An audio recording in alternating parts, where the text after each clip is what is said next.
Dans cette leçon, nous allons voir comment représenter les alcanes ramifiés à partir de leurs noms. Cela suppose que l'on connaisse déjà les noms des groupes alkyles, méthyle, éthyle, propyle, etc., ainsi que leurs formules, CH3 pour méthyle, C2H5 pour éthyle, et les nombres de carbone associés. Et cela suppose aussi que l'on associe les noms des radicaux, meth, et, prop, but, etc., au nombre de carbone de la chaîne principale. Donc toute cette partie nomenclature n'est pas revue dans cette vidéo. Tout d'abord, les alcanes sont des molécules constituées uniquement d'atomes de carbone et d'hydrogène, et toutes les liaisons sont simples. Nous allons voir 5 exemples. Le premier, il faut représenter le méthylpropane. Le préfixe méthyle correspond à la ramification avec un atome de carbone. Le groupe alkyle correspondant est CH3 ou H3C, c'est la même chose.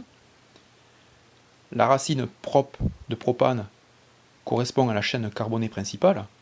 Prop signifie 3 carbones dans la chaîne. On commence donc par schématiser cette chaîne principale.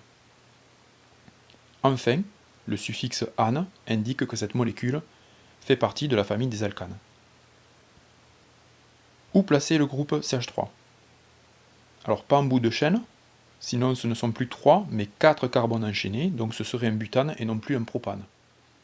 Donc la seule possibilité dans ce cas est de placer CH3 en milieu de chaîne, sur le carbone central, en haut ou en bas, peu importe, c'est la même molécule. Une fois placé, on complète toutes les liaisons libres avec des atomes d'hydrogène, en veillant à ce que le carbone ait bien 4 liaisons autour de lui. Enfin, on représente la molécule en formule semi-développée, c'est-à-dire que l'on ne représente plus les liaisons avec H. Deuxième molécule, le 3-méthylpentane. Une ramification, on retrouve le groupe méthyle avec un carbone, le 3 signifiant que dans la molécule, c'est le carbone numéro 3 qui porte cette ramification. La racine pent correspond à 5 carbones dans la chaîne principale, et le suffixe ane indique la famille des alcanes. On aligne 5 carbones, et on les numérote de 1 à 5.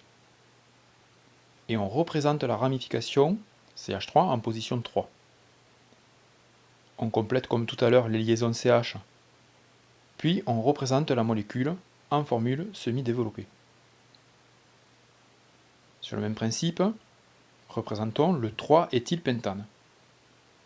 On remplace par rapport à l'exemple précédent la ramification méthyle, CH3, par le groupe éthyle, qui comporte 2 carbones, donc CH2CH3, porté par le carbone numéro 3. De même, on complète les liaisons et on écrit la molécule en formule semi-développée. Molécule numéro 4. Le 2,3-diméthylbutane. Le préfixe di signifie 2, donc dans cette molécule, 2 groupes méthyle, CH3, sont présents sur les carbones en position 2 et 3. La chaîne principale, but, contient donc 4 carbones. On commence par les représenter et on numérote les carbones. Puis on place les ramifications CH3 sur les carbones 2 et 3. Enfin, comme tout à l'heure, on écrit la molécule en formule semi-développée.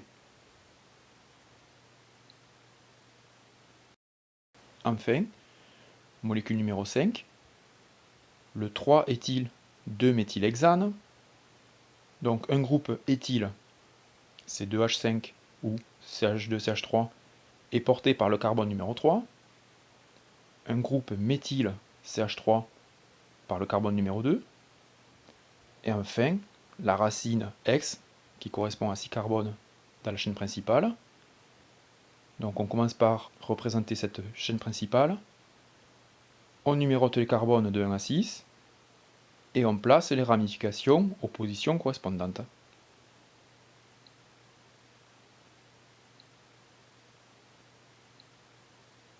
Après avoir complété toutes les liaisons, on écrit la molécule en formule semi-développée.